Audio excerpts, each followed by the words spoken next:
The envelope sat crooked among a clutter of other requests, business proposals, and printed fan mail.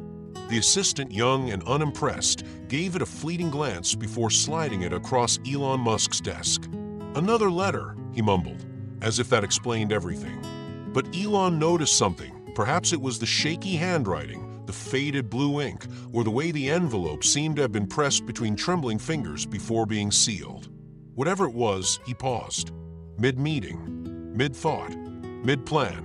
He reached for it. The flap opened with a dry rustle. "Mr. Musk, I don't have much time, but I carry a hope that won't rest until I know I've tried." He kept reading. The noise in the room fell away. The words were simple. No polish, no flourish. But there was a clarity to them, a quiet bravery that cuts deeper than eloquence ever could. The writer, Helen, spoke of her daughter Grace, a scientist, a girl who had once dissected flower petals at the kitchen table while her friends played outside. A girl who read medical journals before she could pronounce half the words. A woman who now worked late into the night in a cramped lab researching regenerative cell structures. Grace believed in her work, but not in herself. "She's too humble," Helen wrote, "too quiet. She doesn't think anyone would ever take notice. But I think you might." The letter shifted then, from admiration to desperation. Helen's words grew more urgent. "I am terminally ill. That's the truth of it. But if I can do one thing before I go, let it be this. Let me put her in your path. Let me place the lantern at your feet. Meet her. Read her work. See what I see. Please." Elon stopped reading. Just for a second. He stared at the page as if the ink itself was breathing. Outside, another rocket was being prepped. Inside, strategy decks awaited his feedback. But none of that mattered now. He picked up the letter again and read it once more, slower this time, savoring every stroke of the pen, every trace of vulnerability. There was no request for money, no plea for fame, just a mother standing on the edge of goodbye, begging someone to believe in her child. 3 weeks earlier, Helen sat at the old kitchen table, the one her husband built decades ago, with hands that never quite softened. A pot of tea cooled beside her. She'd written the letter 5 times before this version. She wanted it to be perfect, but not polished. Real, honest. She folded the page gently and placed it into an envelope with her fingers trembling ever so slightly. Then, just as her mother had once taught her, she slipped it inside a second, larger envelope for protection. On the front, she wrote, "Elon Musk Private, care of SpaceX, Texas."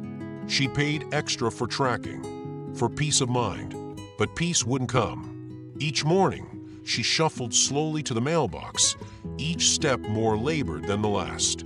Her lungs, once full of laughter and lullabies, now betrayed her. Every breath reminded her of the ticking clock she could not rewind. Grace noticed. Of course she did. "You've been awfully tired lately," she said one afternoon, reaching for her mother's cup to wash it. "Is it your breathing again?" Helen smiled, small and stubborn. "I'm just getting older. You'll understand one day." Grace sat beside her then. The silence between them wasn't empty, it was familiar. Grace had always been that kind of daughter, observant, reserved. She didn't push, didn't question. That night, Helen placed a hand over her daughter's and whispered, "Whatever happens, don't stop. Not even if no one listens right away. Your work matters, Grace." There was a pause. "You're talking like you're leaving," Grace said, half joking, half worried. Helen laughed, but it was too soft, too thin. "I'm just proud. That's all." Grace didn't press. She respected her mother's silences, always had. But that night, after Helen had gone to bed, she lingered in the hallway, listening to her mother's breathing through the door. It was shallow, uneven. She didn't sleep. Back at SpaceX, Elon placed the letter gently on his desk. Then he picked it up again and walked straight into the hallway. "Find her," he said to his assistant. "Sir." "Find Helen and her daughter. Now. But we get hundreds of these." "Not like this," Elon said. "Not from someone who's running out of time." And just like that, a dying woman's hope, pressed into paper, sealed with a prayer, had found its way into the heart of one of the most influential men on Earth. She didn't know yet. She was probably folding laundry or resting with a book on her chest, not realizing that her words had stopped a giant in his tracks. But she would know soon, very soon, because sometimes all it takes is one voice, one mother, one letter. Dear viewer, if you've come this far, something in this story touched you. Maybe it reminded you of someone you miss, or someone you still have time to hold. If it did, don't just leave. Tell us. Leave a trace of your own story in the comments. I read everyone with care. And if you'd like to walk with us through the rest of this journey, quietly and closely, go ahead and subscribe. This channel isn't about noise. It's about hearts that keep beating for something more. The story steps back 2 weeks before the envelope ever reached the SpaceX headquarters, before a trembling hand addressed it with ink that would carry more weight than anyone could know. It begins in a small, unassuming house with lavender pots on the window ledge. The kind of home that doesn't ask for attention, but offers quiet comfort to anyone who walks through the door. Everything inside bears a gentle softness, wooden furniture worn smooth with time, framed family photos slightly askew, and the faint aroma of chamomile and honey lingering in the air. Helen moved slowly through her kitchen, kettle in hand. Her steps were measured, deliberate. The cough came quickly and without warning. It wasn't loud, just a quiet burst of air that seemed to echo a little too long in the stillness. She gripped the edge of the counter, willing herself to stand upright, to steady the trembling in her legs. She poured the water into her favorite teacup, the one with the tiny crack near the handle that she never had the heart to throw away. Her hands, once steady and firm, shook slightly now as she carried it to the table. On the wall above her calendar hung a photograph, faded at the edges, but still vibrant in meaning. A young girl, maybe 7 or 8, holding up a hand-drawn chart of the human cell, grinning wide, hair tied up in uneven pigtails. Grace, her Grace, the child who'd once asked Santa Claus for a microscope instead of a doll. Helen sat slowly at the table and looked toward the calendar. The month was marked with red ink, tiny hearts drawn over certain dates. Doctor's appointments, days she promised herself she'd still be here. She traced one of the hearts with her fingertip. February 28th, Grace's birthday. The phone rang. Helen reached for it, her smile already forming. Darlene. Hi, Mom, came the voice on the other end, bright, youthful, just a touch distracted in that way only a deeply focused scientist could sound. You're up early. Helen chuckled softly. The kettle doesn't wait for anyone. How's the lab? Grace talked about new trials, data that refused to cooperate, and a breakthrough she was hesitant to believe until it replicated 3 more times. Her mother listened, absorbing every word as if it were music. Grace didn't ask about Helen's health. Helen hadn't said anything, and her voice still sounded strong enough to keep the truth at bay. When the call ended, Helen sat in silence for a long time, her tea now cold. Later that day, the doctor's office smelled faintly of disinfectant and lemon oil. She sat on the exam table, her back straight, hands folded over her purse. The doctor, a kind, middle-aged man she'd known for years, spoke gently. It's progressed more rapidly than we expected, Helen. I'm so sorry. She nodded, once, as if she already knew. He reached out and held her hand. We'll do everything we can to make you comfortable. She didn't cry. Not there. She simply said, thank you, and walked out with a quiet dignity that came from a life spent enduring the small and great storms without spectacle. At home, she pulled a dusty box from the top shelf of her closet. It was covered in a floral fabric she'd sewn herself decades ago. Inside were newspaper clippings, all neatly folded, organized by year. There were photos of Grace at science fairs, interviews from college, and a yellowing article titled, Young Biochemist Makes Headway in Cellular Regeneration. Helen ran her fingers over the headlines, her breath catching in her throat, not from emotion, but from the tumor pressing against her lungs. She didn't need the articles to remember. She knew the story by heart, but holding them in her hands gave her strength. That night, with the wind brushing gently against the windows, she sat at her writing desk. She opened a clean sheet of stationery, the good kind she saved for thank you notes and birthdays. With a pen that had to be steadied by her other hand, she began to write. "Mr. Musk, I don't have much time, but I carry a hope that won't rest until I know I've tried." Her handwriting was slow, uneven. She stopped often, not because she didn't know what to say, but because her body was no longer capable of keeping up with her spirit. She poured herself into the letter. She wrote about Grace, about her brilliance and her humility, about how many nights she'd found her daughter asleep on piles of research, a blanket barely clinging to her shoulders, about the dream they'd once shared. Grace would discover something that helped people live better, longer, fuller lives. And then she paused. She looked up at the night sky through the window. The stars blinked faintly through the lavender pots. Her lips moved in a whisper only the darkness could hear. "I have to make sure she doesn't stop here." She signed the letter, folded it carefully, sealed it in an envelope. On the television behind her, a news anchor's voice filled the room. "Elon Musk has announced a new initiative to identify and support breakthrough scientific minds, particularly in underrepresented fields." Helen turned slowly toward the screen. A photo of him appeared, standing in front of a rocket, speaking to a crowd, eyes distant and driven. Her hand, still resting on the envelope, tightened. This was the moment. Not fate, not chance, just a mother's instinct, rising above the fog of fear and the weight of time. She pressed the envelope gently against her chest, the warmth of it almost a heartbeat. Tomorrow, she would send it. Tonight, she would sleep, holding it like a lifeline. She already knew the ending, but perhaps with this letter, she could rewrite the next beginning, for her daughter, for the work, for the world. The letter had been on his desk for almost an hour before he touched it again. Elon Musk, normally driven by timelines and trajectories, found himself stalled, fixed in place not by data or deadlines, but by ink. By words carefully penned by a woman with nothing left to lose, but everything left to give. He read the letter a second time, slower now. He had grown used to grand proposals and strategic pitches, usually filled with jargon, ambition, and ego. But this was different. This was handwritten and trembling. It spoke not of profit, but of promise. The urgency in Helen's letter was not dramatic. It was quiet, dignified. The kind of urgency that comes when time is slipping fast and silently, like sand through aging fingers. She hadn't begged.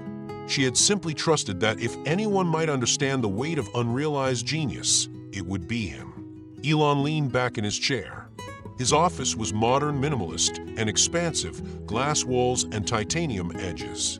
But now it felt too large, too quiet. He thought of his mother, May. How she once sold handmade cosmetics door to door just to put food on the table. How she believed in him before the rest of the world dared to. He remembered her voice, firm but nurturing, full of stubborn hope. And he remembered the look in her eyes when he first told her about Mars. She hadn't laughed. Helen's words brought that look back.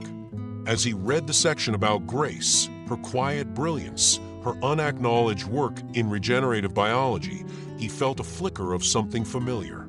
Not recognition exactly, but kinship. Elon had met thousands of brilliant people in his lifetime. He had also met thousands who thought they were brilliant. The truly exceptional ones rarely shouted. "She doesn't believe anyone would notice her," Helen had written. "But I think you might." He let the sentence linger in his mind. She doesn't believe anyone would notice her. He could name 10 geniuses whose work had been lost to the void because they lacked the voice or the stage. He looked up and called for his assistant. "Get me the outreach team." The assistant appeared in the doorway, tablet in hand. "Yes, sir." "Find this woman," Elon said, holding up the letter. "Helen, and her daughter, Grace." The assistant frowned.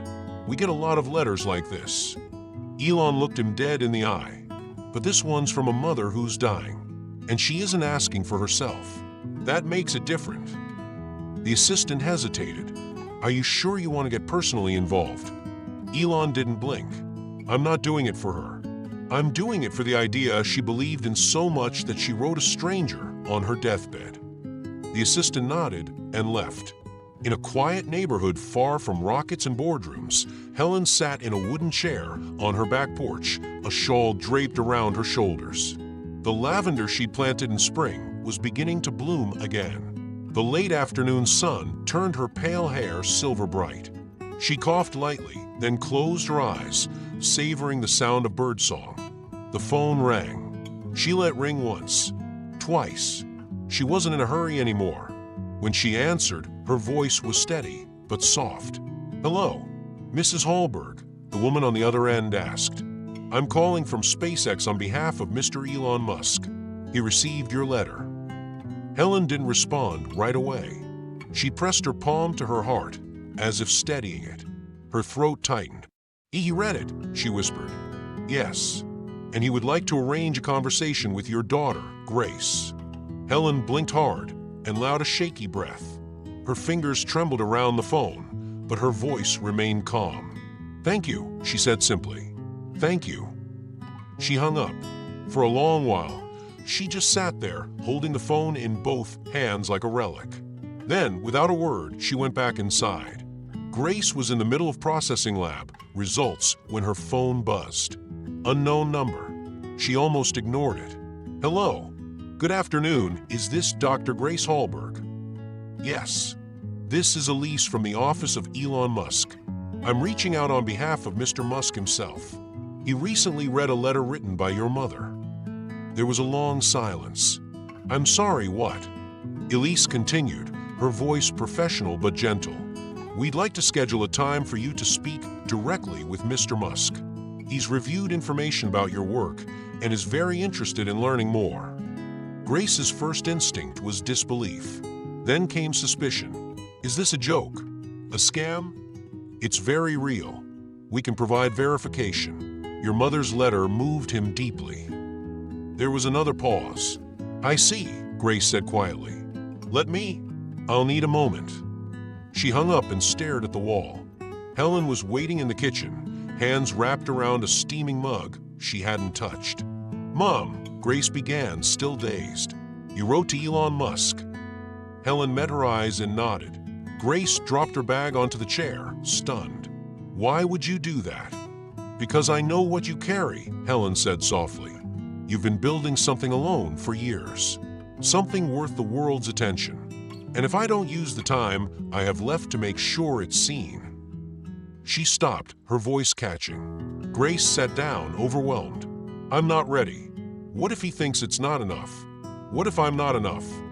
Helen reached across the table and took her hand, her thin fingers folding around her daughter's. "He'll see what I've always seen, since you were 7 and drawing cells on the wall with your crayons." She smiled weakly but with certainty. "You're going to take that blue notebook, and you're going to go." Grace looked down at her lap, at the old notebook that had followed her from dorm rooms to postdocs. Full of dreams, formulas, questions. Full of work no one had truly seen. Until now. She didn't say yes. She didn't have to. The desert air hit her the moment she stepped out of the terminal, a dry, sun-bleached warmth that clung to everything. Grace squinted against the glare as she scanned the quiet curb outside the El Paso airport. She held her small navy duffel bag close, the strap wrapped tightly around her shoulder. In her other hand, pressed close to her chest, was a worn blue notebook, its cover soft at the corners, pages slightly curled from years of use. It had belonged to her mother once, and now it was hers to carry. She still wasn't sure if she belonged here. A black SUV rolled to a smooth stop in front of her. The window lowered, revealing a driver with a kind face and neatly pressed shirt. "Dr. Grace Halberg," he asked, his tone polite but easy. She nodded, adjusting her glasses. "That's me." The door opened silently. As she slid into the back seat, her pulse quickened, not out of fear, but the disorienting swirl of disbelief. 2 days ago, she was in her lab, elbow deep in data and doubt. Now she was en route to meet Elon Musk. The SUV pulled away from the airport and merged onto a long stretch of open road. Grace watched the landscape shift outside the window. Flat plains of scrub and ochre earth gave way to distant ridges, the sky a vast, uninterrupted blue. Cacti stood like watchmen beside the road, and somewhere far off, the wind stirred dust into ghost-like spirals. Grace opened the blue notebook on her lap. The margins were filled with her handwriting, precise, lean, and tightly packed. Cell structure models, regenerative enzyme sequences, case studies, cross-species testing theory. It all looked clinical, cold, but to her it was sacred. She ran her fingers over a formula she had written the night her mother collapsed for the first time. That formula had failed, but her mother hadn't cared. "Keep going," Helen had whispered, "even if it feels like no one's listening." Now someone was listening. When they pulled through the security gates of the SpaceX campus, Grace felt her throat tighten. The buildings were monolithic but not impersonal, clean lines of metal and glass, resting on the land like machines paused mid-motion. A pair of staff members greeted her at the main entrance, not with fanfare, but with a quiet, professional respect. One offered her water. The other guided her through a glass corridor without unnecessary conversation. Everything echoed slightly. The silence felt sacred. Finally, they led her into a large room, unexpectedly serene, though filled with technology. Touch-screen panels and holographic displays lined the walls. Prototypes of biotech equipment rested on stands like sculptures. In the center of it all, a single wide table, brushed steel, with 2 chairs. She stood alone for a few seconds, clutching the notebook. Then the door opened and he walked in. Elon Musk wasn't surrounded by handlers or press. He wore a black shirt and slate gray jeans. His presence filled the room, not by command, but by quiet intensity. His eyes met hers immediately, not calculating, but focused. Attentive, present. "Dr. Halberg," he said, extending a hand. "I'm really glad you came." Grace hesitated a fraction too long before shaking it. His grip was firm, not overbearing. "I want to start by saying," Elon continued, "your mother's letter was one of the most powerful things I've ever read. Not because of how it was written, but because of what it carried. That kind of belief, unconditional, urgent, and selfless, is rare." Grace lowered her gaze, lips tightening slightly. She was always more certain of me than I've ever been of myself. "She wasn't wrong," he said, and gestured to the chair opposite him. "Please, show me." She sat, taking a steadying breath before opening the notebook. She flipped past the familiar pages, some smudged with pencil, others filled with tiny graphs, and began to explain. The theory was complex, but she delivered it in the precise language of someone who lived in the data. Her voice wavered only once when she described the trial that failed the night her mother's lungs collapsed. But she recovered quickly and pressed on. She spoke of regenerative sequencing without mutation, of biologically coded reparation that left no scar tissue, of a path forward that was not only safer, but potentially revolutionary. As she spoke, her eyes flicked between her pages and Elon's face, searching for signs, doubt, impatience, boredom. But there was none. He didn't interrupt, not once. He leaned forward occasionally, his elbows on the table, his hands clasped loosely. His expression remained still, but not unreadable. It was the look of someone who was, for once, not thinking of a next step, but fully here. When Grace finally stopped, she felt her breath catch. She had said everything. There was nothing more to hide behind. For a moment, he didn't speak. Then slowly, he leaned back in his chair and said, "This is more than brilliant. It's essential." She blinked. "You're not building a better treatment. You're rewriting the principles of healing," he added. "It's subtle, elegant, and 10 years ahead of where most people are looking." Grace tried to answer, but found her voice caught somewhere between disbelief and relief. A smile, small, almost shy, broke across her face. Her first of the day. The first in longer than that. Elon nodded toward the notebook. "We have a biotech division that's kept fairly quiet. I want them to meet you, go through your models, your data.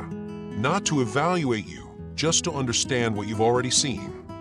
She nodded. Yes, of course." He stood, and she followed suit, holding the notebook tightly. As he walked her to the door, he paused. "You carried this for a long time, didn't you?" "Yes," she said quietly, "but my mother carried me." When she stepped outside, the sunlight hit her face, and she closed her eyes for just a moment. The notebook was still pressed against her chest, no longer a shield, but something else entirely. A key, an offering, a legacy. Grace hadn't driven that fast in years. The highway blurred past her windows in streaks of asphalt and sky, but she barely noticed. Her hands gripped the steering wheel tightly, her knuckles pale, her chest filled with an ache she couldn't name. Part joy, part urgency, part fear. The meeting with Elon hadn't just gone well, it had shifted something. The door her mother had knocked on with trembling hands had opened wide. But Grace wasn't racing home to celebrate. She was racing home to tell her mother while there was still time. By the time she pulled into the driveway, dusk had begun to settle over the neighborhood. The shadows were long, the air still, and heavy with the scent of honeysuckle and dry grass. The porch light hadn't been turned on yet, but she saw her immediately, her mother. Helen sat in her favorite chair on the front porch, wrapped in an old woven shawl that Grace remembered from childhood. Her posture was fragile but upright, her face turned toward the western sky, where the sun was dipping below the rooftops in a blaze of pink and amber. Her silver-gray hair fluttered slightly in the warm breeze. Grace didn't wait. She left the car door hanging open and ran toward the porch, her bag bouncing against her side, her shoes forgotten on the front steps. She dropped to her knees beside her mother, breathless, the blue notebook still clutched tightly in her hand. "Mom," her voice cracked. "It happened. He listened. Every word of your letter, he read it. And he saw me. Not just me, my work, my purpose. He said it was essential. He's bringing in a team. We're going to test everything. It's real now. It's all real." Helen turned slowly, her lips curling into a smile. It wasn't wide, it lacked the energy for that, but it was steady. Her eyes, soft and gray blue, shimmered under the fading light. But behind their shine was the unmistakable look of exhaustion, not the kind that sleep could cure, but the deep, irreversible kind. "I knew he would," Helen said, her voice no louder than a breath. "I just needed him to see what I've always seen." Grace took her mother's hand, holding it gently in both of hers. The skin was thin, almost translucent, the veins like pale threads beneath. "You planted a seed," Grace whispered, "and he's going to water it." Helen closed her eyes, exhaling with a kind of peace Grace hadn't seen in weeks. "Then I can go now," she murmured. Grace's heart twisted violently. No, don't say that. Please, not yet." "I don't mean today," Helen replied, gently squeezing her daughter's hand. "But when the moment comes, I'll be able to let go knowing I didn't leave you alone in the dark." Grace shook her head, tears springing to her eyes. "I'm not ready. There's more I need to tell you, more I want to ask." "I won't be far," Helen said softly with a faint smile. "You'll carry me in everything you do, just like I've carried my mother, and hers before her." A quiet sound came from inside, the door creaked open, and the nurse stepped out. She gave Grace a solemn look, then approached with her bag and instruments. Helen let go of Grace's hand, only to offer it again to the nurse. Grace stood, watching as her mother's vitals were checked, pulse, oxygen, blood pressure, all lower than before. The nurse glanced at Grace and gave a slow, regretful shake of the head. The house was dim and quiet that night. Grace moved a small desk to the corner of her mother's bedroom and set up her laptop. She answered messages from Elon's team, uploaded research files, marked the gaps in data. But her attention never drifted far from the bed. Between writing code and notes, she would rise and bring Helen water or help adjust her pillows. She stayed through the night, not because she feared losing time, but because time had shifted. Every second now was a breath borrowed from a place she couldn't see. 2 days later, a courier arrived with a long white box. Grace opened it to find a bouquet of winter white orchids and soft blue hydrangeas. No card was needed, but one was there anyway. In Elon's handwriting, it read, "She taught me more in one page than many teach in a lifetime. Thank you for sharing her with us." Helen read the card with trembling fingers. Her lips moved without sound. Then she looked at her daughter and said, "Finish the work. But don't forget to live." Grace said a bedside, "I will." "No," Helen said more firmly. "Promise me. You'll love. You'll laugh. You'll rest. You'll sit in the sun and not feel guilty. You'll let joy in. For me." Grace nodded, tears falling freely now. "I promise." The next evening, the sky turned golden orange again, as if mirroring the first night Grace had come home. Helen's breathing had grown softer, her voice a mere whisper. Grace pulled up the chair beside her bed and opened the notebook. She didn't read poetry or scripture. She read the formulas, the notes, the ideas. She read about cell membranes and regenerative codes, about the mapping of enzyme sequences. And as she read, Helen listened, not for the meaning of the words, but for the sound of her daughter's purpose. Grace never looked up from the page, even when her mother's breathing grew quieter. She kept reading, her voice low and steady, until there was no more sound to measure time by, just the golden sky, the turning of a page, and the gentle silence of love fulfilled. Helen was still, and Grace, notebook in hand, kept her mother alive in the only way she knew how, by continuing. Grace returned to Texas with her mother's blue notebook pressed tightly against her chest during the flight. Her fingers occasionally traced the worn edges of its cover, as if to reassure herself it was still there. In her bag, wrapped carefully in a silk scarf, lay Helen's old necklace, an oval locket etched with tiny forget-me-nots.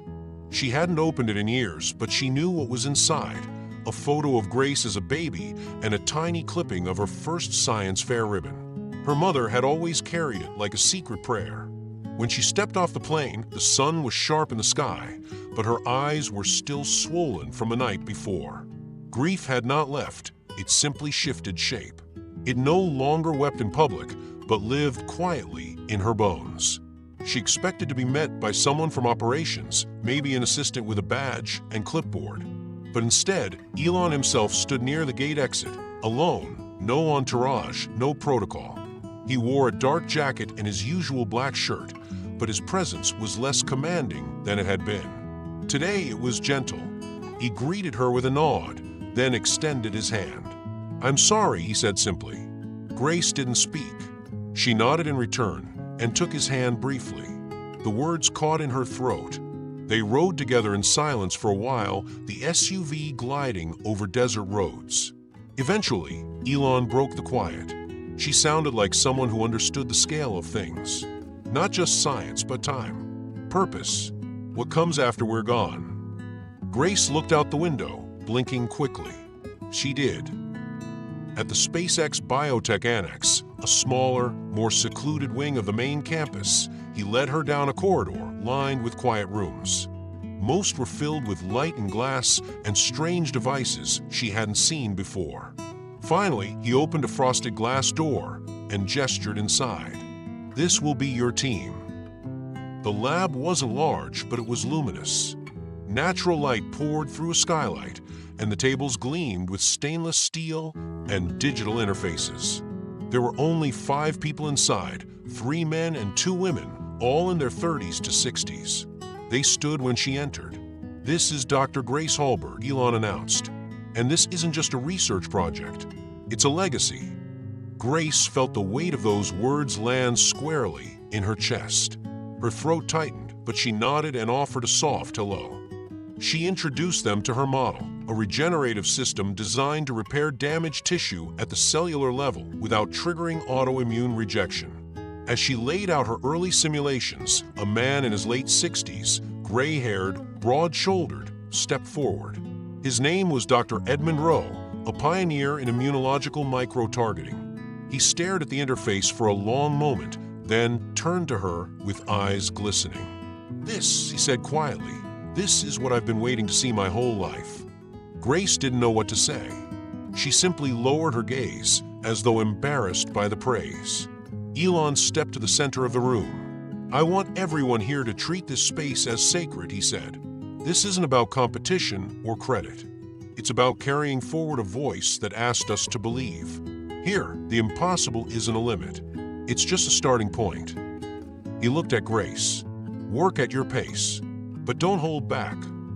She nodded once, then quietly moved to an empty bench near the far wall. She placed the notebook on the counter. Then, with trembling hands, she reached into her bag and removed the locket. She placed it beside the notebook and finally reached into her folder for a photo. It was the one from the porch, Helen, wrapped in her shawl, watching the sunset. Grace taped it to the wall above her station. It wasn't a decoration. It was a compass. The days that followed blurred into long hours of coding, simulation, culture testing, and revision. The team worked in respectful harmony, often quietly, like musicians in a chamber ensemble. They hit failures, inconclusive samples, glitches in data rendering. But each time something went wrong, Grace could almost hear her mother's voice. "Try again, darling. One more time." Late one night, Grace remained alone in the lab, adjusting variables on a protein folding sequence. She hadn't noticed Elon standing silently in the doorway until he spoke. "You look like someone who's where they're meant to be." She gave a tired smile. "I think I am." "Have you named it yet? The project?" She paused, then turned the notebook around so he could see the words scrawled in the corner of the last page. "Elo." "Elon?" he asked, amused. Grace laughed for the first time in days. "No. Elo. It means link or bond in Portuguese. My mother wasn't fluent, but she loved that word. Said it was what we were to each other." Elon's face softened. "It fits." From that moment on, the team referred to the research not by protocol numbers or technical terms, but by one name, Project Elo. Weeks passed. Progress was slow, meticulous, but real. The first cellular trials began to show signs of coherent regeneration. Charts once filled with unknowns started to map themselves into patterns. And through it all, Grace kept the photograph above her station and the notebook open beside her keyboard. She never read aloud from it. She didn't need to, because for the first time in her life, she wasn't working to prove something. She wasn't climbing toward approval or fleeing invisibility. She was standing exactly where her mother had always seen her, not in someone's shadow, but in her own light. Night had settled gently over the Texas desert. The sprawling SpaceX campus, so vibrant by day, now glowed in soft tones of silver and blue. The main buildings were lit from within like quiet lanterns, their tall windows reflecting stars just beginning to pierce the sky. Grace walked alone, her footsteps slow, thoughtful, almost reverent. The corridor lights flickered on as she passed, but she didn't notice. Her hands were tucked into the sleeves of her cardigan, her shoulders slightly hunched, not from cold, but from the weight of memory. She wasn't escaping her grief. She was walking with it. The air outside was warm, and the breeze smelled faintly of dry earth and distant sage. She found a bench beneath one of the floodlit arches and sat down, folding one leg beneath her. The lab was still behind her, full of numbers, graphs, glowing data. But here, in the quiet of night, she didn't have to explain anything. She closed her eyes. Suddenly, she was 9 years old again, sitting cross-legged in a public park with her mother beside her. They had a tattered blanket spread out on the grass and a bag filled with books Grace had begged for at a secondhand sale. Sandwiches wrapped in wax paper. A thermos of lemonade that always tasted like sunlight. Helen's voice reading aloud, turning pages slowly so Grace could see the diagrams. It hadn't been much, not by any external measure. But to Grace, it had been everything. She opened her eyes slowly and stared ahead. Her mother had sold homemade candy in hand-folded paper cones to pay for her first chemistry set. Honey drops, peanut clusters brittle. She used to come home from long shifts with sore feet and sugar still stuck in her apron pockets. And still, She'd sit at the kitchen table and ask Grace to explain molecules to her, as though she understood it all. "Tell me what this does," she'd say, pointing to some impossible formula Grace had scrawled on the back of a receipt. It hadn't mattered whether she truly understood. She listened, and she believed. Grace bowed her head and let the tears come, silent, unobtrusive, not from sorrow, but from a gratitude too large to keep inside. The kind that fills the chest until it overflows. She pulled out her phone and opened the recording app. "If I ever forget the reason I started," she whispered, her voice trembling, "let this moment remind me. Let this night and this silence and the sound of my own breath remind me that I am walking because someone gave me the ground beneath my feet." She ended the recording, saved it, closed her eyes once more. The next morning, Grace arrived at the lab earlier than usual. She carried her usual coffee and the blue notebook, but there was something else in her hands. A cream-colored envelope with a faded return address. It had been forwarded from her mother's home by a neighbor. The handwriting on the front was unmistakable. Inside, folded neatly, was a letter written in Helen's hand. "If you're reading this, I'm probably no longer where you can see me. But don't for a second believe I'm gone. I am in the air you breathe when you walk into something brave. I am in the corners of your doubt when you push through anyway. Grace, your life is not about what you finish, but about what you awaken. And you have already awakened something bigger than yourself. You were never alone. You never will be. Each cell in your body reminds me that I lived for a reason, and that reason is you. Love always, Mom." Grace sat at her desk for a long while, the letter trembling slightly in her hands. She didn't cry. She simply read it once more, then carefully stood, walked to the far wall of the lab, and pinned a copy of it above the main workbench, right next to the printed project schematic. When her colleagues arrived and noticed the letter, no one said anything at first. They read it slowly, respectfully. Some paused longer than others. A quiet shift moved through the room, not spoken but felt. It was as if something warm had been woven into the air itself. For the rest of the morning, they worked with a steadiness and reverence that hadn't been there before. Nothing dramatic changed, but something invisible had settled in. An anchor, a reason. Later that afternoon, Elon stopped by. He entered quietly, not with his usual energy, but with a contemplative calm. He spoke briefly with one of the engineers, then walked over to the wall where the letter was posted. He stood there, hands folded in front of him, reading it silently from beginning to end. Then again. His face was unreadable at first, his jaw tight, his eyes unblinking. But when he finally stepped back, he looked at Grace. There was nothing performative in his voice when he said, "I'd like to be alone in here for a moment." The team nodded and left without hesitation. Grace was the last to go. She lingered at the door, watching him just before he turned away. He stood before the letter like it was sacred text, like it held some coded truth that couldn't be translated into logic or technology. When he finally stepped out nearly 10 minutes later, the room was still quiet. He looked at Grace, and his voice was low. "Continue," he said. "This place has soul now." And then he walked away. Grace returned to her desk. Outside, the sun was beginning to fall once again toward the horizon. But inside the lab, something had risen, something invisible, inherited, and deeply alive. The sound of machines hummed steadily in the lab, a rhythmic drone like a distant heartbeat. Grace stood at her workstation, eyes fixed on the latest set of charts projected across the screen.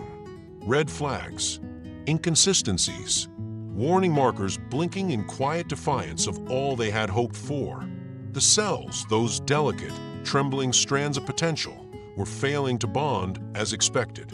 In some cultures, they over-replicated. In others, they broke down too soon. A few samples exhibited mutation rates that made further testing dangerous. The promise of regeneration had become tangled in unforeseen complexity. Despite the early momentum, progress was faltering. The team grew quieter. Murmurs replaced enthusiasm. Exhaustion settled over them like dust. Even the most passionate researchers began to question, One afternoon, during the third failed trial in a row, Dr. Rowe pushed back from his monitor and removed his glasses with a heavy sigh. "Grace," he said gently, "we may need to pause. Or at least consider that this might not be viable, at least not in this form." She didn't respond. Not right away. She kept her eyes on the simulation screen, though she wasn't reading anymore. Her chest felt tight, her fingers numb. That evening, the lab emptied slowly. Grace lingered alone under the cold light, trying to will the data into something more than it was.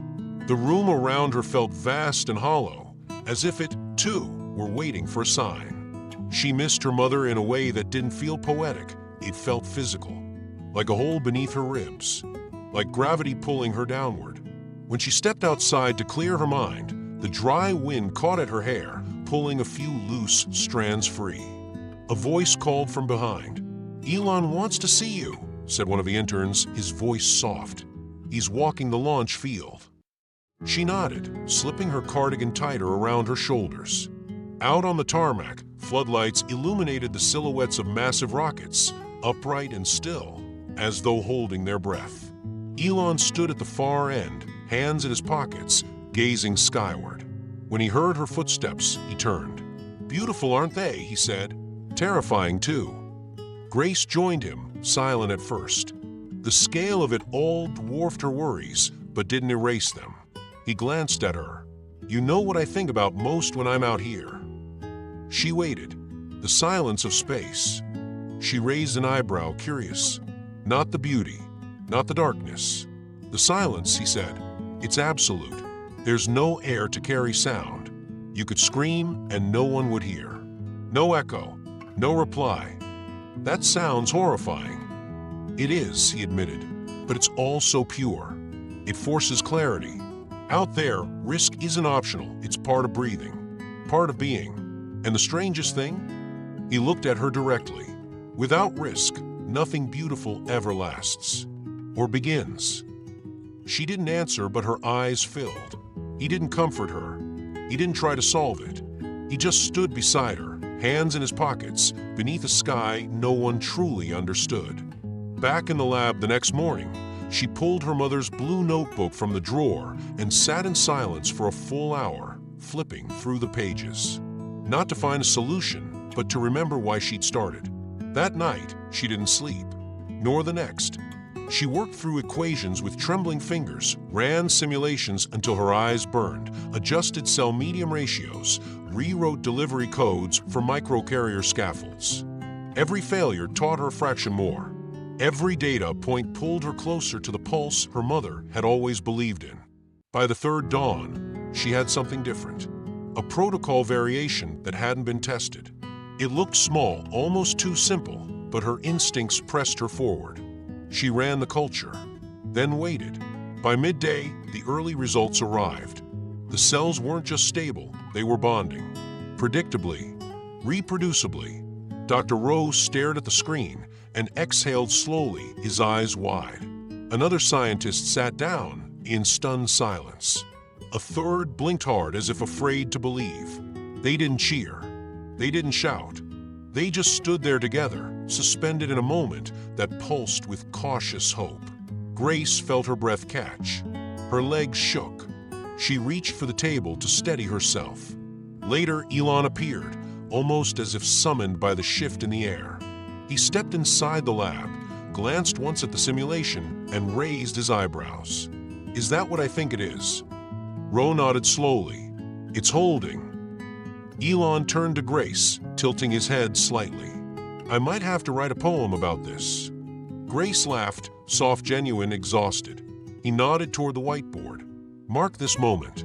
You've earned it." She stepped forward, picked up a black marker, and wrote in neat script. "Helen, you were right. No explanation. No title. Just that." A hush settled over the room. Not the silence of failure. The silence of reverence. Outside, the rockets waited. Inside, the lab had become more than a place of research. It had become a chapel.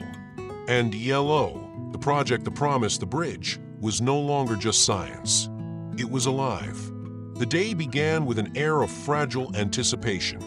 In the sterile calm of the SpaceX biomedical lab, monitors flickered, lights glowed in quiet rhythm, and the team moved with rehearsed precision, every action cautious, every silence thick with breath held just below the surface. Grace stood at her workstation, hands folded gently over her blue notebook. She had memorized the protocol. She had double-checked every variable. But no number or formula could quiet the ache in her chest, the sharp edge of hope that felt more dangerous than fear. At 8:47 a.m., the trial subject arrived.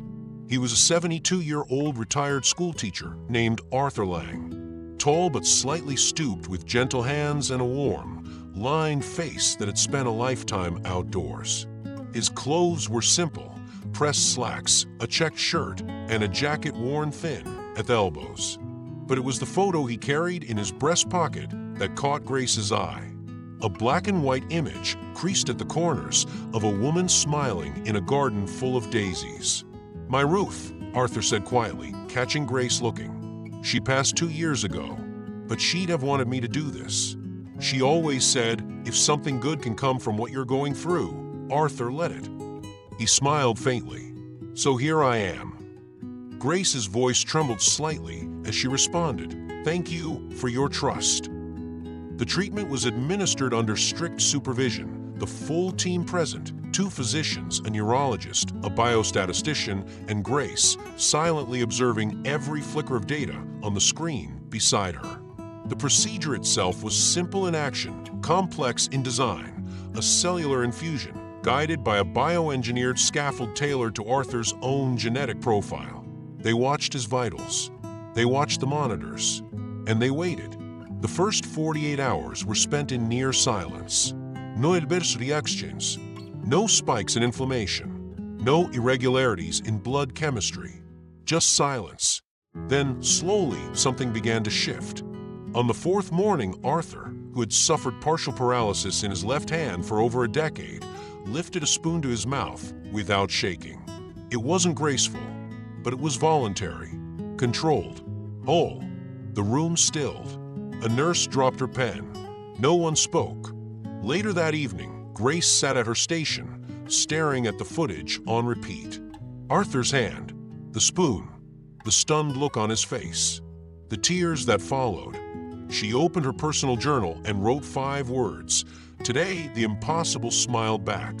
By the end of the first week, Arthur could hold a pencil, sign his name, fasten the top button of his shirt. The team no longer walked into the lab. They arrived quietly, like parishioners entering a chapel. Data was reviewed like liturgy, reverently, and with an edge of disbelief. On the 10th day, Elon Musk came to visit. He arrived without entourage, wearing a dark sweater and jeans, and waited patiently until the nurses gave him a nod. Grace led him into Arthur's recovery room. The older man was seated by the window, sunlight draped across his lap. The photo of Ruth rested on the table beside him. Elon extended his hand. Arthur took it. "Thank you," Arthur said. "You probably hear that a lot. But this," he raised his still trembling fingers, "this means I can write to my grandson again. Not just dictate, not just ask for help. I can write." Elon said nothing for a long time. Then finally, he said quietly, "Your wife would be proud." Arthur chuckled. "She'd say I talk too much and need a haircut." His voice softened. "But thank you. Truly, your mother must be proud too." Elon's eyes flickered. He turned to Grace and nodded. It was her mother who planted the seed. "I'm just making sure the soil stays good." That night, the team gathered to draft the first formal clinical report. Language had to be precise, measured, scientific. Words like preliminary. Phrases like subjective improvement noted. But while the others wrote, Grace stepped aside and added a quiet note to the corner of the whiteboard. Day 10, first miracle. Arthur Lang. Ruth's favorite flowers were daisies. The next day, Arthur returned to the lab, not as a patient but as a guest. He carried with him a modest round cake wrapped in a dish towel for warmth. "I can't bake," he confessed sheepishly, but this was Ruth's recipe. Apple cinnamon. She used to say it tasted like October. He handed the cake to Grace with trembling pride. The team gathered around a cleared table. Paper cups, plastic forks. No ceremony, just warm cake and quiet gratitude. They didn't talk about protocols. They told stories about first jobs, about recipes their grandparents made, about falling in love by accident. Grace watched it all from her seat near the window, holding a slice of cake she hadn't touched, letting the warmth of the moment soak into her skin like sunlight. She caught herself smiling, not out of pride, but something gentler. Belonging. For the first time, the lab didn't feel like a workplace. It felt like a home, not just because of the miracle or the cake or even Arthur's presence, but because somewhere beneath the weight of science and sorrow and responsibility, Grace felt her mother there. In the warmth of the room, in the ease of laughter, in the simple beauty of people showing up for each other. She looked around at her team, her eyes full, her hands finally still. And in her heart, she whispered a quiet thank you, not just to her mother, but to the miracle of being seen and heard and never, ever truly alone. The news broke on a quiet Tuesday morning. There was no press conference, no dramatic announcement. Just a carefully worded press release from SpaceX, tucked between headlines about rockets and climate models. But within hours, the world had taken notice. Preliminary results from a cellular regeneration trial show unprecedented recovery in early-stage application. Inspired by a letter from a terminally ill mother to Elon Musk, the project, named Elo, blends biotechnology, compassion, and visionary engineering. By evening, the story had spread like wildfire, not because it promised a cure, not even because it came from SpaceX, but because it had a heart. The headlines poured in from every direction. The mother who sparked a scientific revolution. A letter, a dream, a breakthrough. Science meets soul, the Grace Halberg story. Grace sat in her modest office at the lab, surrounded by softly humming equipment and half-finished reports, while the world outside swirled with curiosity and awe. Her inbox overflowed. News crews camped outside the gates. TV producers begged for interviews. Magazine editors wanted photo shoots. She wanted none of it. "I'm not built for stages," she told Elon quietly as they walked the perimeter of the facility one evening, the desert sun dipping below the horizon. "You're not stepping onto a stage," he replied. "You're stepping into your mother's story, and people want to hear it." She looked up at him, unsure. "Grace," he said, "show them that science doesn't have to be cold. Show them that it begins with love, with letters, with a mother whispering, 'Don't give up,' in the middle of the night. Show them that heart and mind don't cancel each other out, they build each other up."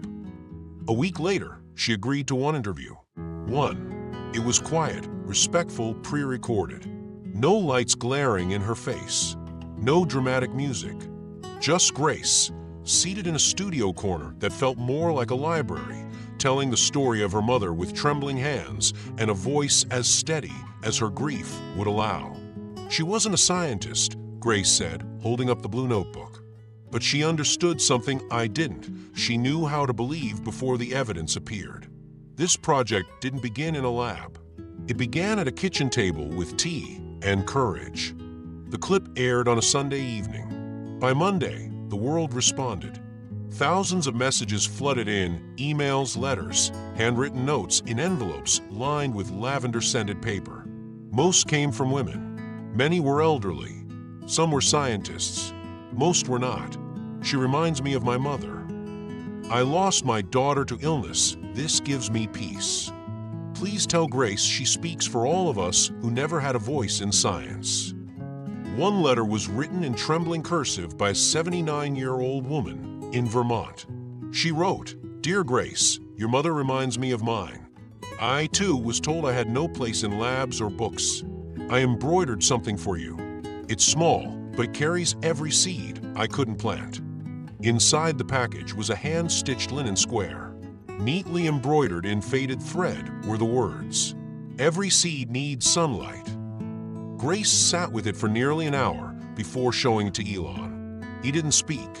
He just nodded and gently passed the linen to one of the operations staff. 3 days later, it was framed in reclaimed walnut and mounted beside the laboratory's entrance.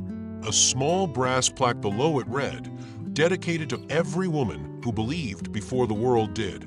The image of the framed linen went viral on social media, not for its design, but for its truth. Universities began reaching out, some curious, some humbled.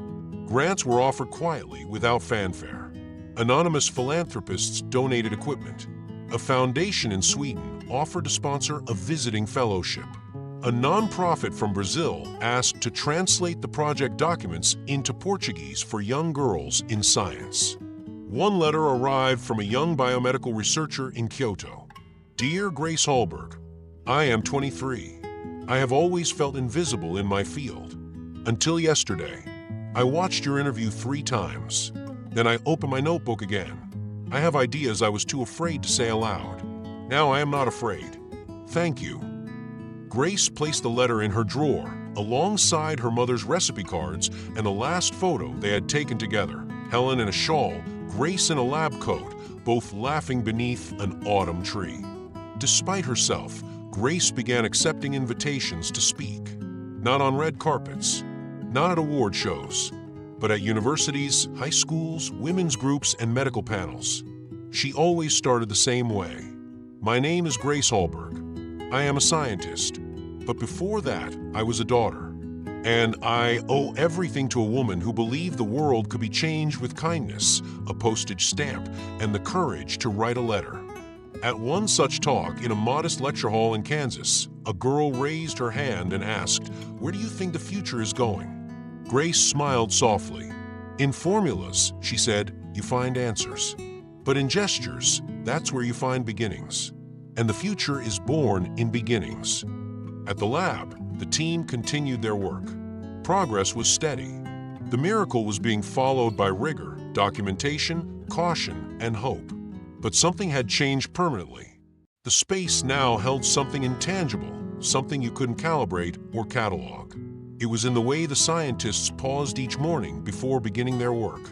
In the daisy someone kept fresh beside the whiteboard. In the tiny copy of Helen's letter, now pinned near the microscope. It was in Grace's voice when she said, "Let's try again." Helen, though gone, had become the pulse of the place. The invisible root system beneath every innovation, every decision, every brave new attempt to turn pain into purpose. She had written a letter, and the world at last had opened it. The auditorium had long since emptied. Chairs were being stacked, and the last notes of the final slide faded from the projection screen. Grace stood near the edge of the stage, gently rolling up the sleeves of her cardigan as she gathered her things. A soft voice interrupted her thoughts. "Excuse me, dear." Grace turned to see an older woman, perhaps in her late 70s, dressed in a lavender coat with matching gloves held delicately in one hand. Her eyes shimmered behind square-framed glasses not from age, but from emotion she could no longer contain. "I just wanted to say thank you," the woman said, her voice tight. Grace offered a kind smile, stepping closer. The woman hesitated before adding, "My daughter hasn't spoken to me in 20 years. Not a word. She left after a terrible fight, and I didn't stop her. I was proud, stubborn. So was she." The silence that followed felt as sacred as a prayer. "Tonight," the woman continued, "you made me wonder if maybe it's not too late. What do you think?" Grace's heart ached at the rawness in the woman's voice. She reached out and took her hand gently, as Helen would have done. "If there's love," Grace said softly, "then yes, there's always a way back. Even if the words come slow, even if the road is long, where there is love, there is a path." The woman nodded, holding Grace's hand with surprising strength. "I needed to hear that," she whispered. When they parted, Grace stood alone for a moment, absorbing the weight of what had just been shared. It was not the science that lingered with people, it was the humanity beneath it. The echo of a mother's hope, the vulnerability of broken ties. The conversation stayed with Grace for days. In quiet moments between experiments, in late-night notes scribbled beside a microscope, she found herself returning to that woman's question. Is there still time? Maybe, she thought, the project had never really been about cells or formulas. Maybe it was always about love in its most relentless form. Maybe science was simply the language she knew best to express what her mother had already understood. Elon called her into his office 2 days later. She expected a briefing or a technical review. Instead, he poured tea. "I've been thinking," he began, pacing slightly. "This Project Elo, it isn't just research anymore. It's become a movement." Grace tilted her head, curious. "What if we created something lasting?" he asked. "A scholarship, in Helen's name, for young women who believe in other women, for daughters whose dreams were nurtured by quiet strength." Grace's throat tightened. She would have loved that. "I think the world needs more Helens," Elon said, sitting across from her, "and more Graces who remember them." When the announcement was made a month later, it drew attention far beyond the scientific community. The Helen Halberg Fellowship for Women in Science and Caregiving was designed not only to fund academic potential, but to recognize the quiet, often invisible labor that mothers, grandmothers, sisters, and aunts poured into the next generation. The first recipient was a 19-year-old girl from a rural town in South Dakota. Her name was Camila. Her mother worked as a seamstress out of their garage. On the day of the award ceremony, Camila wore a handmade lab coat embroidered with delicate vines and constellations. She had never owned a store-bought one. Grace placed the medal around her neck, wearing her own mother's necklace beneath her blouse. As Camila wiped away tears, she whispered, "My mom stitched this for me. Said I should always carry beauty, even on the hardest days." Grace smiled. "She sounds like a woman I would have liked." "She reminds me of yours," Camila replied. That night, back in the lab, Grace opened her journal and wrote, "Science is the path, but love is the reason." Elon dropped by the lab later, leaning against the doorway with his usual quiet intensity. "You know," he said, half smiling, "we've started calling you something behind your back." Grace raised an eyebrow. "Should I be concerned?" "We call you the Keeper of Legacies." She laughed gently. "And you?" "I'm just the gardener. You're the one who waters everything." Grace shook her head, touched. "Then let's keep planting." Word of the project and its emotional roots continued to ripple outward. Motherships and daughters began to visit the lab. Not scientists, just women, some with thick accents, others with trembling hands. They came not for the data, but for the story, for the healing. One woman in her 50s brought her daughter, both of them silent as they looked at the embroidery framed by the lab entrance. After a long pause, the mother turned and embraced her child, tentative, then tight. Another time, a tiny envelope was left at the gate. Inside, a handwritten note in curling script read, "My daughter hugged me today for the first time in 20 years. Thank you." Grace held the note in her hand for a long time. She didn't know the woman's name. She never saw her face, but she knew her heart. She placed the note beside Helen's letter on the lab's memory wall, a small space where love, in all its forms, had found a home. Each day, the science continued. Cells multiplied, data evolved, protocols were reviewed and refined. But around all that, something else had taken root. A culture of reverence, of restoration, of grace.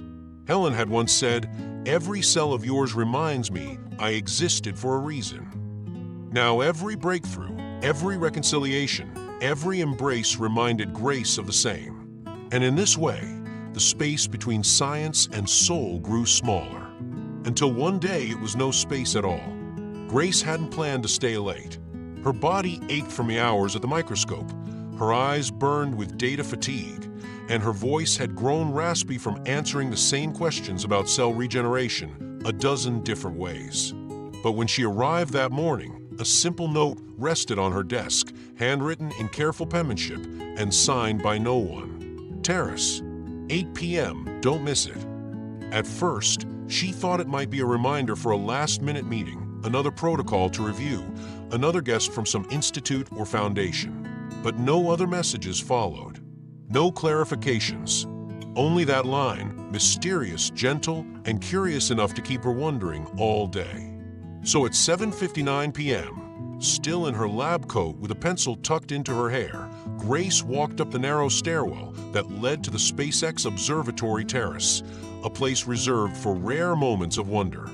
The evening air was warm with a touch of wind, carrying the scent of the Texas desert and a faint trace of lavender from somewhere, or perhaps her memory. When she pushed the door open, she found Elon standing at the edge of the railing. Around him, 5 members of her team stood quietly, their faces turned upward, their hands tucked into coat pockets, their eyes full of anticipation. No one spoke. Grace stepped forward slowly, the gravel crunching under her shoes. Elon glanced back at her with a small, almost reverent smile. "Right on time," he murmured. She joined them at the railing, confused, until someone pointed to the eastern sky, just above the soft ridges of shadowed hills, where the stars blinked alive, one by one. "There," Elon said softly, lifting his chin. She followed the direction of his gaze. At first, it looked like any other star, distant, cold, steady. But then it moved, slowly, gracefully, unmistakably. A bright pin of light crossing the dark sky in perfect silence. "That's her," Elon said. Grace blinked. "What do you mean?" "The satellite launched 3 days ago," said Amelia, the team's youngest engineer. "Experimental payload, clean energy relay tech." But Elon asked for special designation. Elon nodded. "It's officially named Helen, registered in her honor." Grace's lips parted. Her breath caught in her chest. She could feel the tears before they reached her eyes. This time, she didn't fight them. There was no shame in them. Only gratitude, deep, cleansing, and whole. "You named a satellite after her," she whispered. "She helped launch something none of us knew how to," Elon replied, placing a hand gently on her shoulder. "Some stories don't end. They transform." The sky above them stretched wide and quiet, infinite and intimate all at once. And there, moving steadily across it, Helen's name shimmered like a whispered promise. No one spoke for several moments. Then, without instruction, the team passed around small glasses filled with pale, amber liquid, apple juice. A nod to the first patient, to his wife's recipe, to the memory of humble beginnings. Grace took her glass. She held it up, the starlight reflecting off its surface. "To legacies," someone said. "To mothers," added another. They drank, and as they did, Grace began to share. She told them about childhood afternoons in the park, Helen with her knitting on the bench, while Grace pretended to be Marie Curie among the trees. She spoke of burned caramel experiments on the stove, of bedtime stories told by flashlight when the power bill was unpaid. She spoke of laughter in the kitchen, of the silence that sometimes followed difficult days, and of the unwavering way her mother believed in things, in people, long before they proved themselves worthy. Her voice trembled with joy, not pain. She was no longer speaking to colleagues. She was speaking to companions, bound not just by science, but by something deeper. Love remembered, love passed forward. There were tears. There was laughter. Even Elon chuckled at the story of Grace mixing vinegar and baking soda in the living room and flooding the carpet. One of the engineers played a quiet sonata on her phone speaker. The group settled into a rhythm of stillness and memory, sitting on benches and railings, their faces lit by the sky. A shooting star crossed the dark above them. No one made a wish. No one needed to. They simply watched. "Thank you, Mom," Grace whispered. Elon, still beside her, didn't look away from the sky when he answered, "She hears you." Eventually, they began to drift back inside. Grace remained last, lingering by the railing, watching the spot where the satellite had disappeared beyond the horizon. When she finally descended the stairs and returned to her room, she found a plain envelope resting on her pillow. The handwriting on the front stopped her cold. It was her mother's. Her knees almost gave, and she sat slowly on the edge of the bed. The envelope was aged slightly, but clearly preserved, the ink still rich, the paper still smooth. It was sealed. A sticky note was attached, to be delivered only when the time is right. Attorney's instructions. Her hands trembled as she opened it. Inside was a single page. Helen's handwriting, gentle, curving, familiar. My dearest Grace, if you're reading this, then the world has changed. You have changed it, or you are about to. I don't know how or when, but I believe it with every cell that bore you into this world. I've watched you doubt yourself your whole life, and I've loved you for your humility. But now, my sweet girl, I hope you see what I saw, that you are a bridge between what is and what could be. Don't carry me. Let me walk beside you, in your choices, your courage, and your joy. Let yourself be happy. And when you look at the stars, remember, I'm not gone. I'm simply ahead, with all the love a heart can hold. Mom. Grace folded the letter slowly. She held it against her chest and closed her eyes. Helen was there, in the stars, in the work, in every breath of Grace's purpose. And tonight, her name had been written in the sky. The envelope was resting quietly on Grace's pillow when she returned to her quarters, sealed in wax, her name handwritten in a looping, familiar script. She didn't need to open it to know. Her breath caught in her throat.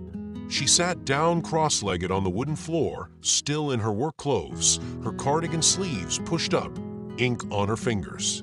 Around her were small bundles of dried lavender and wildflowers that she had brought back from her mother's garden, carefully pressed and tied with twine. The room was silent, reverent. Her fingers trembled as she broke the seal. Inside was a single folded letter, creased once down the middle. The paper smelled faintly of rose water and chamomile, her mother's scent. The first line read, in Helen's distinct, gentle hand, "If you're reading this, my darling, then the earth has quieted my voice, but not my heart." Grace's throat closed. Her lips parted, but no sound came. She pressed the page to her chest for a moment, then slowly began to read. I imagine your fingers holding this letter the way they held your pencil when you were 8. Focused, slightly anxious, always thinking one step ahead. Do you remember that? You wanted to build a machine that could catch falling leaves mid-air so they'd never touch the ground. Grace closed her eyes briefly, remembering the little sketch pad, the leaves, the way her mother had watched her with an expression that was half wonder, half pride. There's so much I wanted to tell you in person, but dying doesn't always wait for the perfect moment. So I'm writing now, not from fear of what's to come, but from love for what stays behind. I wasn't afraid of dying, Grace. I was afraid of leaving you two alone, the kind of alone that echoes, not in the room, but in the soul. The words were steady, not dramatic, but each one carried the weight of 1,000 unsaid things. Grace held the letter close again, then continued. Watching you grow was the great symphony of my life. I got to witness a girl chase stars with a lunchbox in one hand and curiosity in the other. I got to watch you fail and try again. And I had the honor of seeing you become a woman who turns equations into hope. A tear slid down Grace's cheek, quiet and unannounced. Her mother had never once spoken those words aloud, but now they were here, carved in ink, permanent. Promise me one thing, my love. Never hide your light, because it might make others squint. Shine. Shine so brightly that even your doubt is forced to take a step back. You were not born to whisper. You were born to be heard, my girl in the blue lab coat. Grace's shoulders shook now. The soft sobs came in waves, less sorrow than something deeper, a release, a memory, a reunion. She traced the words on the page as if they were part of her own skin. The final lines of the letter were unlike anything her mother had written before. Poetic, prophetic. When the ache returns, and it will, go do good. That's where I'll be. In every life you ease, in every barrier you break. When you long for me, look inside the kindness you offer others. That's where you'll find me. When you feel lost, love someone. That is how you come home. There was a final flourish, a simple heart drawn at the bottom, filled in with trembling ink. Grace sat in silence for a long while. The clock on the wall ticked, the light shifted, but she didn't move. Then, slowly, reverently, she stood. She didn't speak to anyone on her way to the lab. She walked like a woman carrying something sacred. Inside the laboratory, the usual whirring of machines and murmured discussions faded as she entered. The team looked up, some mid-task, others resting. Grace stood at the front and unfolded the letter without preamble. "I need to read something," she said, her voice thin but steady. And then she did. Each word of Helen's letter filled the room with something that couldn't be charted or named. Heads bowed, eyes brimmed, no one interrupted. The world outside the glass walls disappeared. When she reached the final line, Grace paused. No one clapped. There was no need. The silence itself was a standing ovation. One of the senior researchers, a usually stern woman, pressed her sleeve to her eyes. A junior team member quietly asked if he could copy the letter. By evening, the letter had been professionally scanned and printed, framed in simple wood, and mounted on the wall beside the embroidered handkerchief with the words, "Every seed needs sunlight." Elon entered the room not long after. He read the framed letter without saying a word. His eyes too glistened. Then he turned to Grace and said quietly, "That letter holds more truth than any book on leadership I've ever read." A young intern, barely 22, raised her hand and asked if she could say something. "She made me want to be a mother someday," the girl said, her voice cracking. "If that's what being a mother is, I want to be that." Grace didn't answer right away. She looked at the letter, then at the faces around her, the faces that had once been simply colleagues, now something closer to family. She realized something then. Helen didn't just raise a daughter. She raised a ripple, a quiet revolution of gentleness, belief, and unshakable love.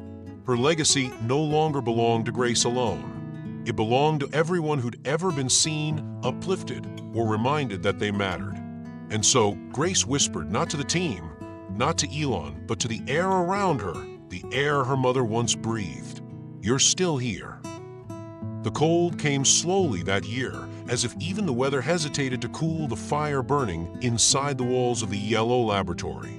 The first chill of winter swept across the Texas plains, crisp and expectant, but inside the lab, something warm and timeless pulsed through the people who filled the space, a quiet revolution shaped by compassion and born from the pages of a mother's letter. The Elo project had entered its most daring phase, yet the expansion into international clinical trials. With promising preliminary results and unwavering support, a new wave of patients began to arrive from far-flung corners of the world, not with desperation in their eyes, but with a delicate kind of hope. They came with suitcases full of letters, photographs, rosaries, and well-worn scarves.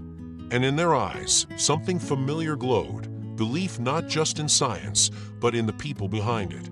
Grace Halberg made it a point to speak with each patient before their treatment began. Not as a scientist behind a podium, but as a woman whose hands had once held trembling fingers at a bedside. She sat down with them in soft-lit rooms, listening to their stories. Some told tales of war. Others spoke of grandchildren they longed to see grow. A few came simply because they had no other road left. One afternoon, a petite Chilean woman with deep-set eyes and a velvet shawl entered the consultation room. She carried a photo of her younger self, her husband, and a child lost too soon. Grace took her hand and asked why she'd come. The woman smiled gently. "I came," she said in accented English, "because I read the story. About your mama. And I felt that here, you care with soul." The words stayed with Grace for hours afterward. She scribbled them into her notebook that night beneath a sketch of a neuron. Care with soul. As she passed Elon in the hallway, lost in thought, he gave her a small smile and said, "That's your signature, Grace. Others bring formulas. You bring presence." By early December, the building had transformed. The clean, minimalist white walls of the lab were now softened by an ever-growing gallery, framed letters from patients, photos of mothers and daughters, pressed flowers, even children's drawings. It had become a living memorial, not to loss, but to connection. Researchers walked the halls slower, as if absorbing meaning from every corner. Grace, now quietly known across the scientific world, began receiving offers from prestigious universities, fellowships, chair positions, leadership roles in top research institutions. She read the emails with quiet respect, but didn't hesitate in her answer. "I'm already where my mother dreamed I'd be, she told Elon one evening, as they stood beneath the stars. And if I left now, it would feel like breaking a promise. Instead, Grace turned her attention to something else, something rooted in the memory of watching her mother count coins for her textbooks. She announced a free science course designed specifically for older women, women who had once dreamed but never had the chance. The response was overwhelming. In the first week, nearly 100 inquiries arrived. Among them, a letter from a 70-year-old woman named Louisa, who had cleaned laboratories for most of her life. I used to sweep around microscopes, she wrote, and wonder what they saw. Maybe now I can find out. On the first day of class, Grace stood quietly at the back of the modest classroom. Louisa entered wearing a blouse with hand-embroidered flowers and took her seat with trembling anticipation. When she answered the professor's first question, correctly and with confidence, Grace had to turn away, tears in her eyes. The Yellow team was growing both in size and in soul. To honor this expansion, Elon gathered the staff for a surprise announcement. Underneath a canvas, hidden by a crimson curtain, he unveiled a plaque. "The Helen Grace Wing," he said simply. "For the mother who taught us that science is not enough, we must also feel." The ceremony brought together families from across the country. Mothers and daughters, grandmothers and grandsons, all had been moved in some way by the story of a woman who once baked cookies to buy chemistry kits for her child. During the event, a little girl, no older than 8, tugged at Grace's cardigan and whispered, "Do you think my mommy will live forever too?" Grace knelt, cupped the child's hands in hers, and looked gently into her eyes. "If she loves you the way I think she does," she said, "then yes, she already does." That night, snow dusted the desert lightly, an unusual gift. The wind carried silence across the campus, but inside the lab, soft laughter echoed in the corridors as new patients arrived and old ones returned with gifts and thanks. The laboratory wasn't just a place of discovery anymore. It had become something rarer, a sanctuary. Grace stood by the new plaque late that evening, alone, tracing the letters of her mother's name with her fingers. "Helen Grace." And she whispered, "We're still planting, Mom. Even in the cold. Your garden's just beginning." Years had passed.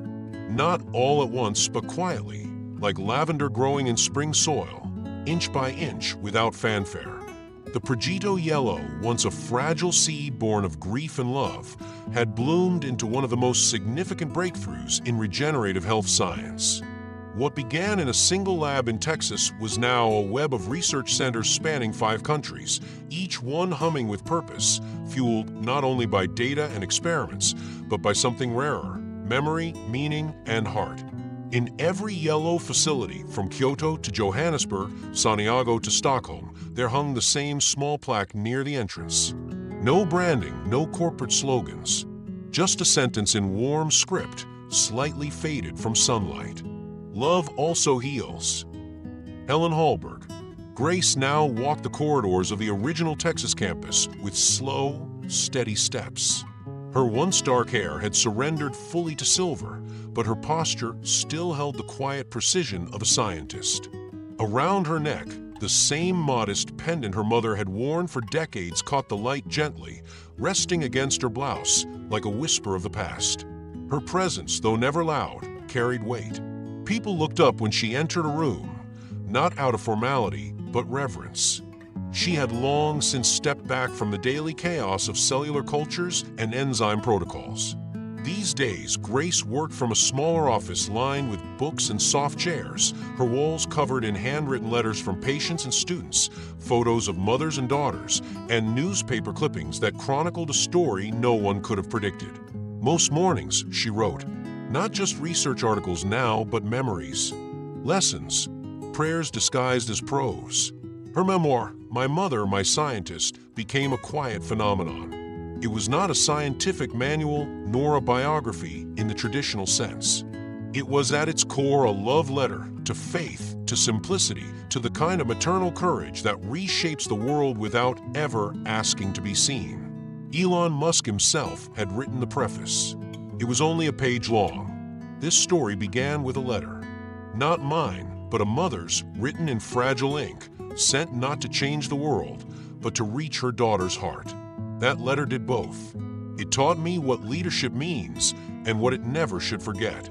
The chapters that follow are more than science. They are legacy in its purest form. Elon Musk. The book found its way into classrooms and living rooms. Students quoted it in essays. Professors wept reading it aloud in lectures. It became required reading in several universities, not for the science, but for the spirit. It reminded young scientists that knowledge without kindness is just noise. Grace received accolades, invitations, awards with engraved glass and medals she never displayed. She accepted them out of courtesy, but deflected them in interviews. "I didn't do anything extraordinary," she told a young journalist once.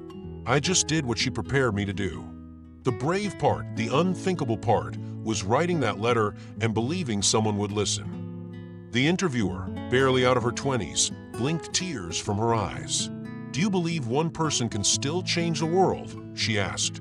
Grace smiled, the corners of her lips soft and steady. If a woman with failing lungs, a blue notebook, and a daughter she loved could, then yes. I believe we all can, if we lead with love. Later that week, Grace returned home, a small stone cottage tucked behind wind-blown olive trees and pale garden beds. It was the same house she had brought Helen back to those final months. The windows now overlooked new life. Lavenders, just like her mother's, swayed beside the old porch swing. With dirt beneath her nails and soft soil in her palms, she knelt and pressed a new cluster of young lavender into the ground. As she worked, her breathing slowed into rhythm with the wind, and for a moment, the world outside the garden didn't exist. At twilight, she stepped onto the porch, a cup of chamomile in hand. The wooden chair creaked softly beneath her, the same one Helen used to sit enwrapped in a knitted shawl, watching the day fade. Above her, the sky deepened into hues of violet and charcoal. Stars blinked awake, and among them, a familiar glint moved steadily across the firmament. "Helen," she whispered. She no longer needed to search for it. The satellite, launched years ago, now part of global communication infrastructure, had become a symbol. A light, a memory in orbit. "You're still here," Grace said gently, her eyes glistening but dry. "Everywhere." Just then, laughter erupted behind her, high-pitched and full of mischief. She turned and saw a group of children, neighborhood kids she'd come to know, running across the yard. They wore oversized white lab coats made of linen, cinched at the waist with ribbons. One girl carried a plastic magnifying glass like a torch, and another wore goggles too large for her small face. They were playing scientist, gathering rocks, shouting pretend discoveries. A little boy with wild hair stopped at her feet, holding up a feather. "We found a clue," he shouted. Grace knelt to meet him eye to eye. "That's no ordinary feather," she said. "That's evidence of something important." He beamed, proud and wide-eyed, and ran to show the others. As they tumbled off, chasing clouds and questions, Grace stayed still. She watched them with a full heart, her fingers still smelling of lavender and earth. Somewhere in the back of her mind, she could almost hear Helen's voice, low, steady, amused. "They'll be fine, sweetheart. You planted enough." The night deepened.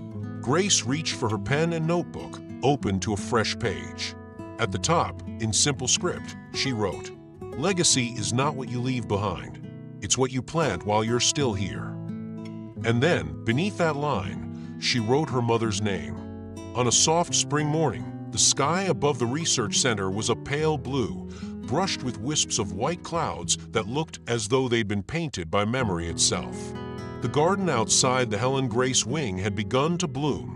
Rows of lavender swayed gently in the breeze, and the scent drifted with quiet purpose through the open walkways. Grace Halberg walked slowly between the flower beds, one hand in the pocket of her cardigan, the other tracing the silver pendant around her neck, the same necklace her mother once wore. Her hair, now fully silver, shimmered under the morning sun. The years had not dimmed her posture. She still moved with that same thoughtful precision, though her steps had grown more meditative. She reached an old wooden bench nestled beneath a jacaranda tree, its petals beginning to fall like soft confetti. This had once been the favorite spot for her and Elon to pause between meetings, sip tea in silence, or share news too personal for the sterile brightness of the lab. The bench had aged along with her, its wood now weathered, its legs softened by time. As she sat, adjusting the hem of her blouse, she exhaled slowly and let the stillness wrap around her like a shawl. From somewhere behind a hedge, laughter sounded, light, clear, and unmistakably young. A little girl, no more than 7, rounded the corner and stopped when she saw Grace. Her dark curls were held in place by 2 lopsided barrettes, and she held a wide notebook pressed tightly to her chest. "Are you the doctor from the story with the letter?" the girl asked, her voice high and full of wonder. Her eyes were round, curious, and open in a way that reminded Grace of a time long gone, a time of parks and secondhand books, of peanut butter sandwiches under elm trees. Grace tilted her head slightly and smiled. "I am. And you? Do you like to write stories too?" The girl didn't answer right away. She climbed onto the bench beside Grace and opened her notebook. The pages were a patchwork of drawings, colorful, wild, and bursting with imagination. Some were of cells, drawn like tiny round creatures with eyes and capes. Others were hearts with smiling faces. And in one corner, a small figure stood on a hill, holding a long letter that unfurled into the wind. "My mom said your mom was a hero," the girl said, pointing to the figure. "Is that true?" Grace's breath caught for a moment. She looked down at the pages, then passed them to the garden, where lavender and rosemary grew in quiet companionship. "She wasn't famous," Grace said softly, "and she didn't have powers. But she loved with her whole heart, and she believed in something bigger than herself. That kind of love, that's a kind of heroism, yes." The girl seemed satisfied with that. She turned another page and pointed to a rough sketch of a building with stars above it. "I'm going to make something too, when I grow up." Grace turned her body toward the child, taking one of the small hands into her own. "You already are. Every idea you draw, every question you ask, that's the beginning of building something that matters." The girl's expression lit up. "Can I come back tomorrow? I have more drawings at home." "You can come back whenever you like," Grace replied. "This is a place where ideas grow." Just then, a tall figure entered the garden through the eastern arch. Elon Musk, his silver hair catching the sunlight, walked at a thoughtful pace. He wore a dark coat against the morning chill, but his expression softened the moment he saw Grace. He lifted a hand and waved. Grace smiled back, a warm nod passing between them like a well-worn path. The little girl looked from Elon to Grace, then leaned close. "Is that the man who helps you build the magic science?" Grace laughed gently. "He's a gardener of futures," she whispered, "and I'm just the one who waters the seeds." The girl nodded solemnly, as if that made perfect sense. Grace watched as the child hopped off the bench and took off toward a patch of blooming daisies. Her notebook flapped in her hand like a little flag, catching the wind. She ran without care, arms outstretched, her laughter scattering the morning hush like petals in flight. Grace turned her gaze upward, following the breeze, and thought of the satellite named Helen that orbited silently above them. Somewhere up there, the stars still listened. A lavender bloom brushed her ankle. The scent, the sun, the distant giggles, it all felt impossibly tender and real. She closed her eyes for just a moment. In the hush behind her lids, she heard pages turning, smelled bread baking in a kitchen long gone, and felt the warmth of her mother's hand resting on hers. "I see you," she whispered into the quiet. And the quiet answered back, not in words, but in the rattle of leaves, the rhythm of a child's feet on grass, and the laughter that echoed like a promise passed from one generation to the next. It began with the sound of paper, the slow, gentle unfolding of a letter, its edges yellowed with time, caught in the light like something sacred. On screen, a pair of aged hands, Grace's hands, lifted the envelope. A piano melody played softly underneath, its notes almost hesitant, as if honoring the stillness. This was the beginning of the televised special that would tell the story of Helen Halberg, her daughter Grace, and the project that had changed countless lives, Elo.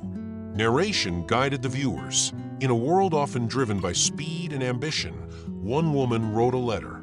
Not to change the world, but to leave her daughter a reason to believe. Cut to Grace now in her early 60s. Her hair, once deep brown with chestnut tones, was now a flowing silver, pinned back in the same low bun she'd always worn. The lines on her face were softer than harsh, etched by years of listening, waiting, and hoping. She moved through the laboratory with a quiet rhythm, still wearing the same cardigan and blouse combinations, still with ink sometimes on her fingertips. Time had deepened her grace, not dulled it. The camera followed her as she leaned over a workstation where a group of young scientists crowded around a prototype, a new stage in regenerative therapy based on the principles Helen had inspired. They were from India, Brazil, Ghana, and Poland, their voices a blend of languages, but their purpose shared. One voria ping decirige, o amor também cura. Love also heals. In the background, the walls of the lab were now entirely filled with pinned letters, childlike drawings, black and white photos of mothers and daughters, and pressed flowers sent from around the world. A living archive of devotion and science. Clips from interviews filled the screen next. A Chilean grandmother, one of the early patients, spoke through an interpreter, her voice tremulous but warm. "I came here with nothing but faith, and they met me with soul." A young Japanese researcher, his eyes wet with memory, said, "I joined Elo because my mother never got the chance to dream like this." Elon Musk appeared in a quiet room, seated before a window overlooking the launch site. His hair was fully gray now, his voice measured and low. People think technology changed lives here, but that's not the truth. What began this was a gesture, a letter written with love, and we just followed its light. Then came the interview most viewers would never forget. The camera cut to Grace sitting across from the host. The set was modest, just 2 chairs, a cup of tea cooling in her hands. The interviewer asked gently, "If your mother could hear you now, Grace, what would you say to her?" There was a pause. Grace looked down at the tea, then up. Her hazel eyes, flecked with gold and green, shimmered. "I'd say, Mommy, you did more than you ever imagined, and I still carry it. Every day." The camera held the silence after her words. Then the scene shifted to the garden behind the Elo Research Center. There, amid the lavender and apple trees planted over the years, stood a statue. It wasn't grand nor towering. It was simple. A woman in a plain dress, hair in a loose bun, holding a letter gently in her hand. Her face looked downward, not in sorrow but in peace. Children on a school trip wandered the path, and one by one, laid small flowers at the statue's feet. Marigolds, daisies, hand-picked clovers. They didn't speak much, but their faces were reverent. The closing narration returned. The woman's name was Helen. She wasn't a scientist. She wasn't wealthy, but she believed in the light of her daughter's purpose. And in doing so, she lit a way for the world. Then came Grace's voice again, reading Helen's words from the final letter. "What we plant with love, my dear, blooms even when we are no longer here." The final shot was of the night sky. The camera tilted upward slowly, as if searching. The stars blinked gently in the dark, silent witnesses to generations. And there, gliding across the frame, was a single point of movement. A glint, the satellite named Helen. As it passed overhead, the screen faded to black. For a moment, the world seemed to hold its breath, and then only music remained. In the days that followed, social media bloomed with comments from women across the globe. Grandmothers posted photos of their daughters. Caregivers tagged their mothers. Nurses, teachers, seamstresses, scientists. They all wrote the same thing in different words. "I remembered my mother today. I called my daughter after 10 years. I still have her letters." The name Helen became something more than a name. It became a feeling, a truth, a legacy carried not by fame or fortune, but by tenderness passed down and carried forward. And in a small office at the back of the lab, Grace printed out as many of the messages as she could. She lined a new wall with them. Another living archive. The story never really ended. It simply transformed. Now, dear viewer, I'd love to hear from you. Did this chapter stir a memory in you? Leave a comment with a story, a moment, or a name that lives no menos em seu coração. I read and respond to each one with care.